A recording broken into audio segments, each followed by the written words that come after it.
कुर्मी और कुर्मी ये दो अलग अलग शब्द है। कछुआ जो है वो एक गोत्र है इनका, कोई मछली इनका एक गोत्र है, कोई पेड़ इनका एक गोत्र है। ठीक है, नदी पहाड़ सारे मिनरल्स का जो भंडार, सबसे बड़ा भंडार वो था यहाँ छोटा नागपुर में। अंग्रेजों ने क्या किया कि यहाँ लैंड एक्विजिशन एक्ट बनाया और ये जो सबसे पुराने आदिवासी हैं कुर्मी आदिवासी, इनकी अधिकांश ज़मीनें इन लोगों ने छीन ली। तो इतना ही सवाल बताना है केंद्र सरकार को कि भाई आपने इनको बैकवर्ड बनाया कैसे, किस आधार पे बनाया, आधार बता दीजिए। लेकिन हमको लगता है कि उनकी स्थिति बंगाल में बेहतर है। क्यों बंगाल में बेहतर है? कि बंगाल की जो सरकार है वो मानती है कि वो आदिवासी। नमस्कार, आप देख रहे हैं विमर्श न्यूज़। मैं हूं आकाश आपके साथ। अभी हम बिष्टुपुर स्थित अखिलेश श्रीवास्तव जी के चैम्बर में मौजूद हैं और हम अभी बात करेंगे कुर्मी जनजाति के बारे में, जो कि बिहार के कुर्मी जाति से थोड़ी सी अलग जाति है। मिला जुला के कहा जाता है कि एक तरह की जाति है, लेकिन ये बिल्कुल अलग जाति है। कुर्मी जनजाति के बारे में भौगोलिक स्थिति, सामाजिक, सांस्कृतिक, आर्थिक स्थिति के बारे में दो टूक शब्दों में इनसे बात करेंगे। सर, आपका स्वागत है विमर्श न्यूज़ चैनल में। नमस्कार सर, आप पहले ये बताएं कि कुर्मी जाति जो है, जनजाति जो है, इसकी भौगोलिक स्थिति और वास्तविक सांस्कृतिक स्थिति क्या है, ये बताइए। देखिए, कुर्मी लोग जो हैं वो यहाँ पे छोटा नागपुर में रहते हैं जी। और बाकी जितने कुर्मी हैं, जैसे बिहार के कुर्मी हैं, यूपी के कुर्मी हैं, और भी जगह कुर्मी हैं, महाराष्ट्र वगैरह में भी हैं, तो वो जो कुर्मी हैं वो बिल्कुल अलग हैं। और ये जो कुर्मी है, कुर्मी और कुर्मी ये दो अलग अलग शब्द है। ड़ आप लगा देंगे तो आप झारखंड चले आएंगे, और रॉ लगाएंगे मतलब हल्का रॉ, छोटा रॉ लगाएंगे तो आप बिहार और यूपी चले जाएंगे। तो जो कुर्मी है यानी कि छोटे रॉ वाले जो लोग हैं वो लोग बिहार, यूपी और महाराष्ट्र के इलाके के हैं। और जो बड़े अड़ा वाले जो लोग हैं कुर्मी, वो लोग छोटा नागपुर के हैं। तो दोनों में बहुत बड़ा फर्क है। छोटा नागपुर छोटा नागपुर का जो प्लेटो है, छोटा नागपुर का जो पठार है, दोनों में बड़ा फर्क ये है कि जो कुर्मी लोग हैं यानी कि छोटे रॉ वाले लोग जो हैं वो टिटुलर हैं। टिटुलर का मतलब जो हिंदू लोगों का या सनातनी लोगों का जो गोत्र है वो कैसे चलता है, ऋषियों के नाम पे गोत्र चलता है ना। जैसे भारद्वाज, ये क्या है, एक ऋषि के नाम पे चलता है। वशिष्ठ, ये एक ऋषि के नाम पे है। तो इनका जो गोत्र है ये, तो आप जब जाएंगे बिहार और यूपी, वहाँ के जो कुर्मी हैं यानी कि छोटे रॉ वाले जो कुर्मी हैं, उनका आप देखेंगे गोत्र, तो उनका गोत्र चलता है इन ऋषियों के नाम पे।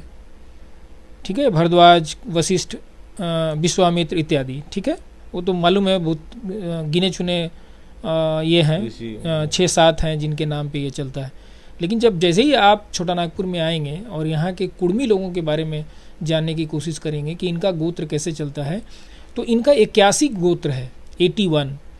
और 81 गोत्र जो है उसका ऋषियों से कोई लेना देना नहीं है। वो या तो जैसे कछुआ जो है वो एक गोत्र है इनका, कोई मछली इनका एक गोत्र है, कोई पेड़ इनका एक गोत्र है। ठीक है, नदी पहाड़ यानी कि जो नेचुरल चीज़ें हैं, लिविंग और नॉन लिविंग, उससे इनका गोत्र बना है। वो 81 गोत्र है इनका टोटल। तो इसको बोलते हैं टोटेमिक।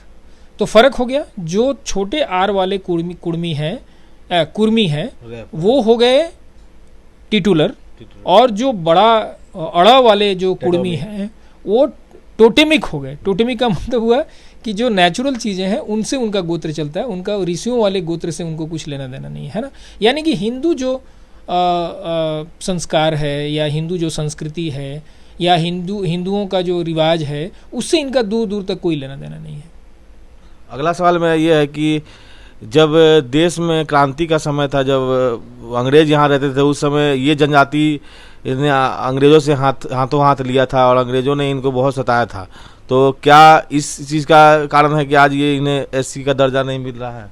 इस बात में थोड़ी बहुत सच्चाई हो सकती है, लेकिन इसका कोई तथ्यात्मक प्रमाण नहीं है। क्योंकि देखिए, ये जो जनजाति है कुर्मी, छोटा नागपुर वाले, इनका कनेक्शन है ओंगे लोगों से। ओंगे कौन है?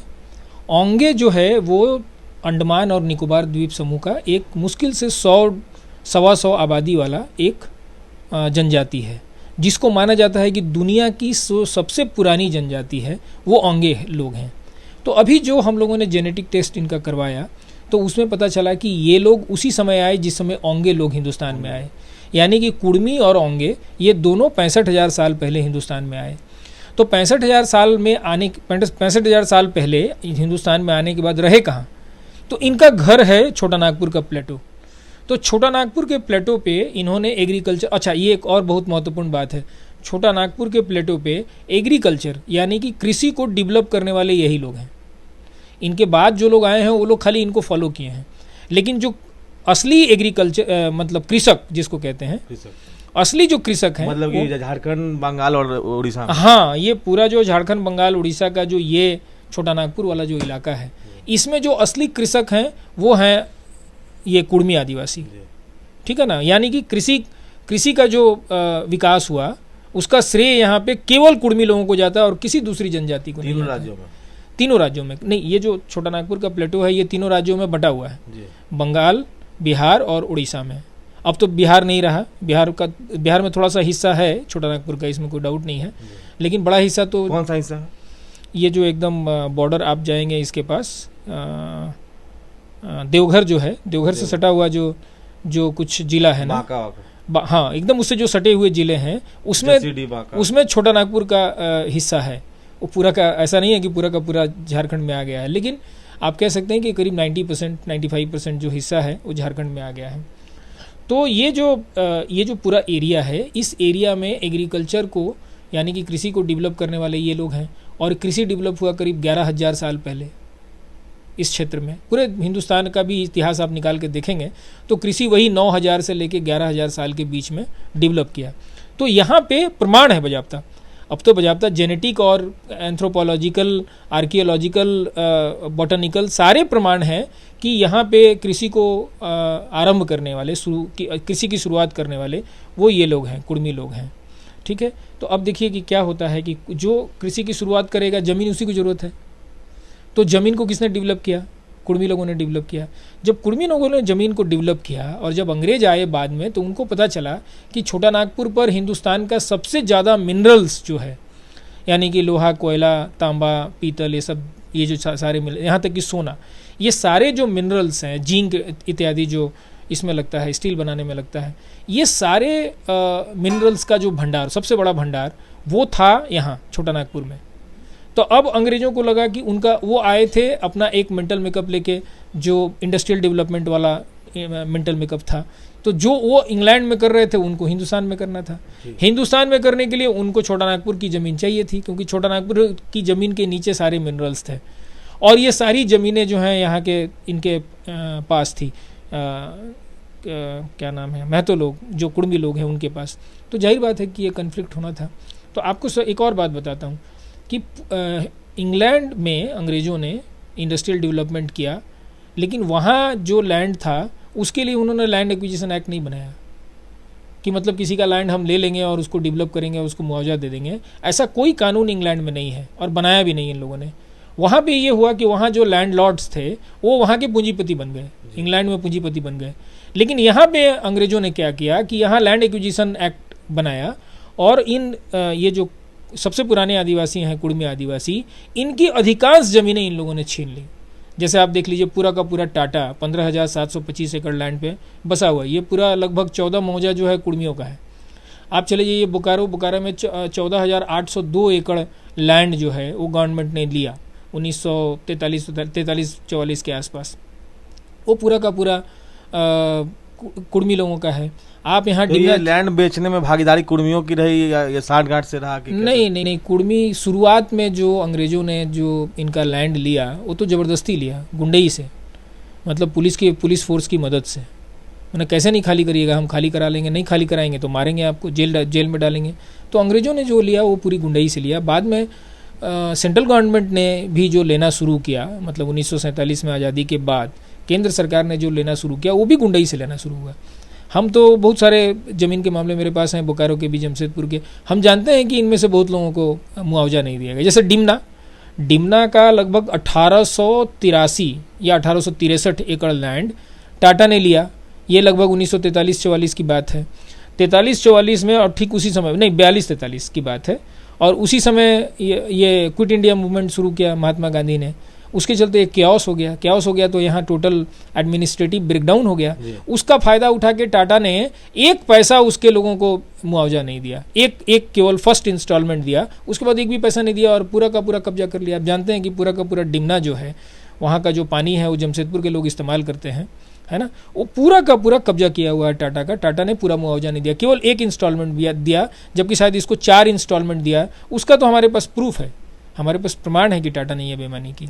अगला सवाल मेरा यह है कि कुर्मियों को बंगाल, उड़ीसा और मुख्यतः झारखंड में एससी दर्जा सिर्फ झारखंड में ही नहीं मिल रहा है कि उड़ीसा बंगाल में भी यही हाल है, और अगर नहीं मिला तो कोर्ट की वास्तविक स्थिति क्या? आप कुर्मी पंचायत के वकील हैं, अधिवक्ता हैं, और साथ में कलकत्ता हाई कोर्ट में भी अधिवक्ता हैं, साथ में सुप्रीम कोर्ट में प्रैक्टिस करते हैं, तो क्या आप इस पर क्या कहना चाहेंगे? देखिए, तीनों स्टेट में उनकी स्थिति वही है। तीनों स्टेट में से किसी में वो आदिवासी नहीं है, लेकिन हमको लगता है कि उनकी स्थिति बंगाल में बेहतर है। क्यों बंगाल में बेहतर है? कि बंगाल की जो सरकार है वो मानती है कि वो आदिवासी हैं, लेकिन मुश्किल ये है कि बंगाल सरकार के मानने से उनको आदिवासी का दर्जा नहीं दिया जा सकता। आदिवासी तो हैं, आपको लिस्ट में डालने की बात है। कोई आदिवासी है तो उसको थोड़ा ही सरकार बदल सकती है, कानून बना के आप किसी को आदिवासी से गैर आदिवासी थोड़े बना सकते हैं, किसी बैकवर्ड को आदिवासी थोड़े बना सकते हैं, किसी फॉरवर्ड को आप बैकवर्ड थोड़ी बना सकते हैं। आप कोई कानून बना, सरकार के पास कोई पावर ही नहीं है कि किसी की जाति बदल दे या किसी की जनजाति बदल दे। तो पहली बात समझिए कि अगर ये आदिवासी हैं तो हैं, इसको थोड़ा सरकार कानून बना के इनको आदिवासी से बैकवर्ड बना देगी। बैकवर्ड बनाया कैसे इनको बैकवर्ड बनाया, एक लिस्ट में इनका नाम डाल दिया, बैकवर्ड वाले लिस्ट में, आदिवासी लिस्ट से इनको निकाल दिया और बैकवर्ड वाले लिस्ट में डाल दिया।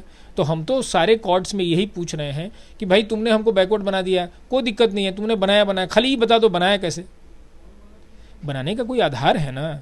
1913 में और 1931 के जो नोटिफिकेशंस थे अंग्रेजों के, उसमें इन लोगों को तो सारे आदिवासियों के साथ रखा गया था। आपने बाद में जो लिस्ट बनाया आदिवासी एसटी और एससी का, तो हम एससी तो है नहीं, मतलब ये तो कुर्मी एससी नहीं है, ये तो एसटी हैं, एसटी थे या हैं, तो इनको आपने उस लिस्ट से हटा दिया, लिस्ट से हटा के आपने बैकवर्ड लिस्ट में डाल दिया। तो इतना ही सवाल बताना है केंद्र सरकार को कि भाई आपने इनको बैकवर्ड बनाया कैसे, किस आधार पे बनाया, आधार बता दीजिए। वो केंद्र सरकार बताने की हालत में नहीं है। तो हम तीनों स्टेट में हम देखते हैं कि सबसे अच्छी स्थिति में वो है बंगाल में, क्योंकि बंगाल सरकार बिल्कुल मानती है, माने कमिटमेंट के साथ मानती है, कोई उसमें बेईमानी नहीं है। बंगाल की सरकार कमिटमेंट के साथ मानती है कि आदिवासी हैं और इनको आदिवासी का जो लिस्ट है 1950 का जो लिस्ट है एसटी लिस्ट, उसमें इनका नाम होना चाहिए, बंगाल सरकार मानती है। लेकिन ये झारखंड की सरकार नहीं मानती है। झारखंड की सरकार तो पूरी बेईमान सरकार है इस मामले में। कुर्मी आदिवासियों को फिर से एसटी लिस्ट में ले जाने के मामले में झारखंड सरकार बिल्कुल बेईमान सरकार है। इनको एसटी लिस्ट में ले जाने के मामले में उड़ीसा की सरकार भी ईमानदार नहीं है। बंगाल की कुछ ठीक है, बंगाल की तो एकदम ईमानदार है। बंगाल की ममता बनर्जी का हाथ है। हाँ, बंगाल की सरकार, ममता बनर्जी ने अब खुद पर्सनल चिट्ठियां लिखी, मतलब जो केंद्र सरकार की जो डिपार्टमेंट्स हैं, इनका जो मंत्रालय है, उसको ममता बनर्जी ने खुद अपने लेटर पैड पर पर्सनल चिट्ठियां लिखी। इनका जो डिपार्टमेंट है, उस डिपार्टमेंट ने अपना रिकमेंडेशन भेजा और आधार बताया कि किस आधार पर मानते। आधार बताने की जरूरत नहीं है, क्योंकि आपको सिर्फ इतना बताना है कि भाई हम तो हैं आदिवासी, आपने हमको एसटी लिस्ट से कैसे निकालना है, इससे ज़्यादा नहीं बताना है। लेकिन बंगाल की सरकार उससे आगे जाके आधार भी बताई कि हमने एंथ्रोपोलॉजिकल जो हमने इंक्वायरी की है इनका, उस इंक्वायरी के हिसाब से हम ये मानते हैं कि ये आदिवासी हैं भी।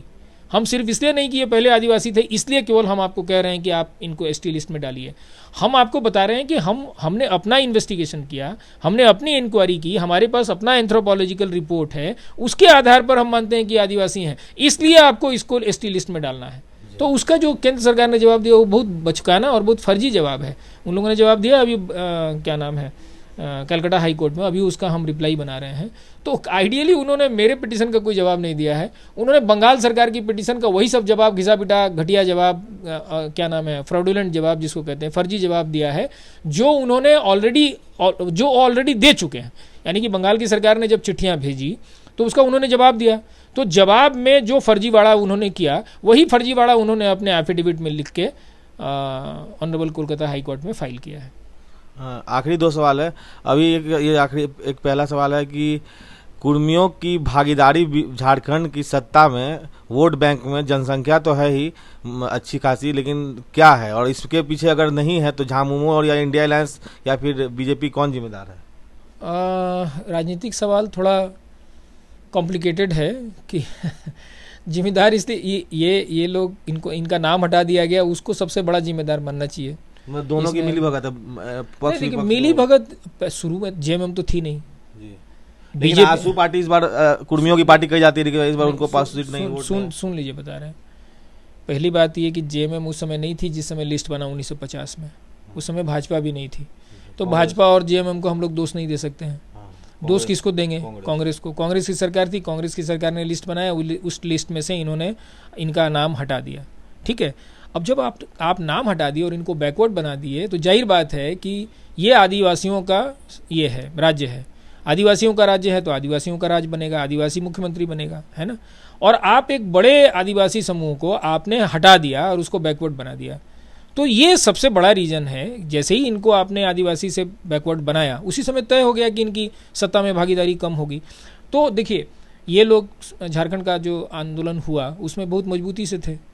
जितना संथाल लोगों का क्रेडिट है उससे एक पैसा कम क्रेडिट इनका नहीं है, यानी कि कुर्मी लोगों का नहीं है। नहीं, सुदेश महतो नहीं था, सुदेश महतो उस समय बच्चा था, सुदेश महतो झारखंड आंदोलन में नहीं था। झारखंड आंदोलन शुरू करने वाले, जो असली आंदोलन था वो शुरू करने वाले कुछ युवा नेता थे, जिसमें सूरज सिंह बेसरा हैं, प्रभाकर तिर्की हैं, ये इन लोगों ने शुरू किया और ये कॉलेज से निकला ये आंदोलन।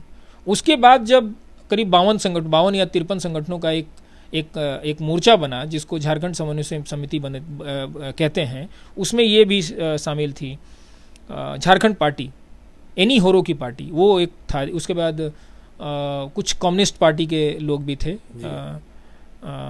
एक झाड़ग्राम के जो लीडर थे, मैं उनका नाम भूल रहा हूँ। तो ये सारे संगठन जब शामिल हुए, उसमें वाहिनी के लोग, मतलब हमारे संगठन के लोग भी शामिल थे, सब मिला के 53 संगठनों का वो एक मोर्चा था। वो मोर्चा जब बना, उसके बाद पहली बार ऑल झारखंड बंद हुआ। तो झारखंड आंदोलन जो है उसकी शुरुआत करीब 1985-86 के आसपास हुई, जब युवा आदिवासी जो हैं वो गोल बंद हुए सूरज सिंह बेसरा के नेतृत्व में, तब जाके ये झारखंड का आंदोलन चला। उससे पहले झारखंड का डिमांड था, उसके लिए छोटे मोटे आंदोलन होते थे, छोटे मोटे राजनीतिक कार्यक्रम भी होते थे, लेकिन बृहद झारखंड का डिमांड जो है 1985-86 के बाद का डिमांड है, और वो आजसू के बनने के बाद शुरू हुआ।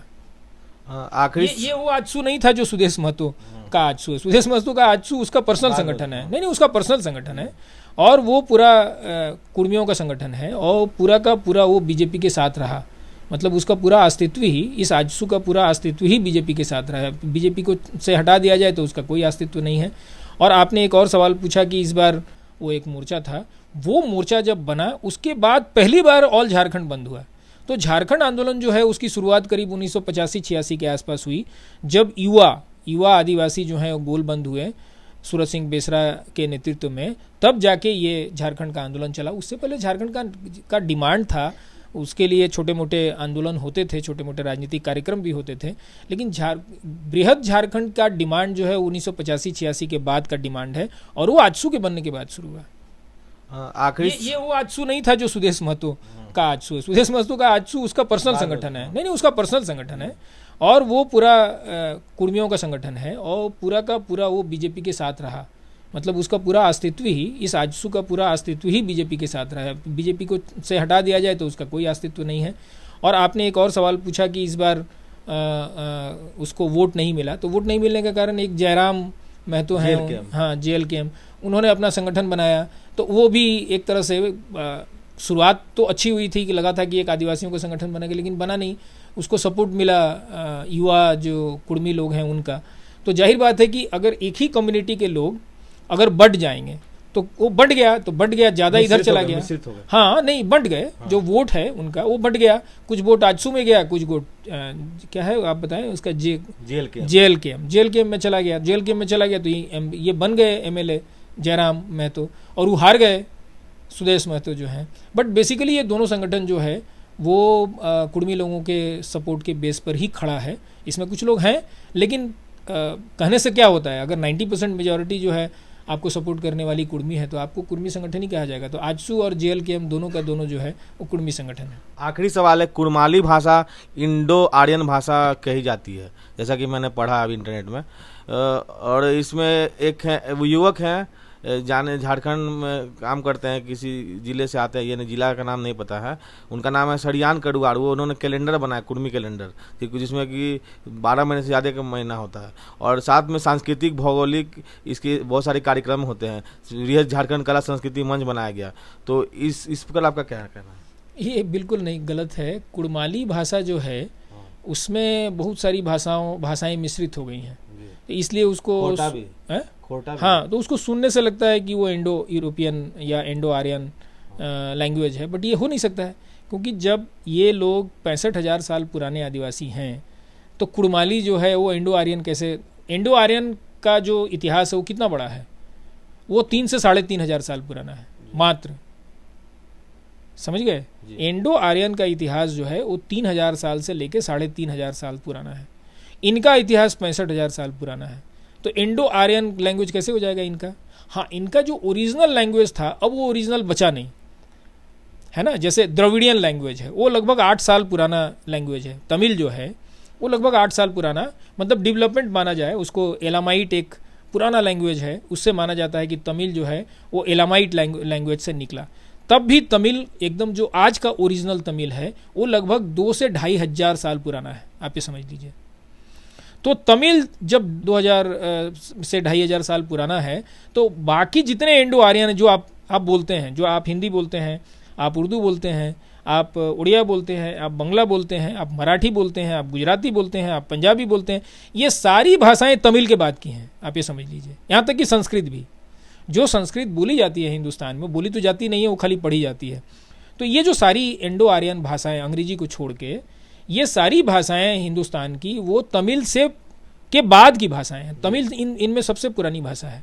तो अब समझिए कि जब तमिल का जो ओरिजिन है वो लगभग 8,000 साल पुराना है, एलामाइट से वो निकला, और उसका जो आज का ओरिजिनल फॉर्म है वो भी लगभग 2 से 2,500 साल पुराना है। तो फिर कुड़माली कितना पुराना होगा? कितनी पुरानी भाषा होगी कुड़माली, है ना? तो ये उससे ज़्यादा पुरानी है। यानी कि तो आज हम ये मानते हैं कि 65,000 साल पहले, क्योंकि ये जो भाषा जो है आदमी लिखना पढ़ना शुरू किया लगभग 5,000 साल पहले।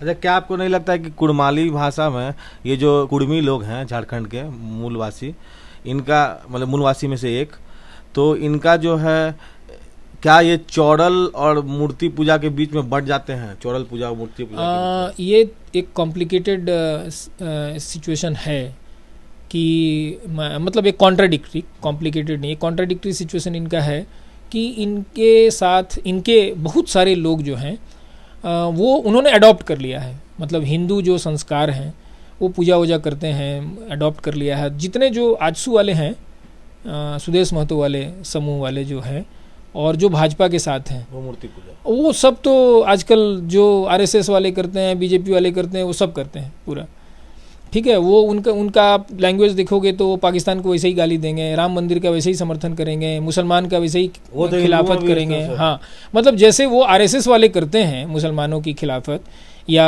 मंदिर का समर्थन और पाकिस्तान की खिलाफत, ये इनमें भी बहुत लोग हैं, काफ़ी लोग हैं। मतलब आखिरी प्रश्न मेरा ये है कि कुड़मी जो झारखंड के कुड़मी है मुख्यतः, और साथ में बंगाल और उड़ीसा की बात अभी नहीं करेंगे, झारखंड के कुड़मियों की आगे भविष्य में सत्ता अधिकार से लेकर मानसिक चेतना, मोरल ग्राउंड पर क्या देखते हैं? देखो, सत्ता का सवाल जो है वो कॉम्प्लिकेटेड सवाल है, उस पर हम जाएंगे नहीं, और हम नहीं मानते हैं कि हम इतने समझदार व्यक्ति हैं कि हम उस पर कमेंट करें।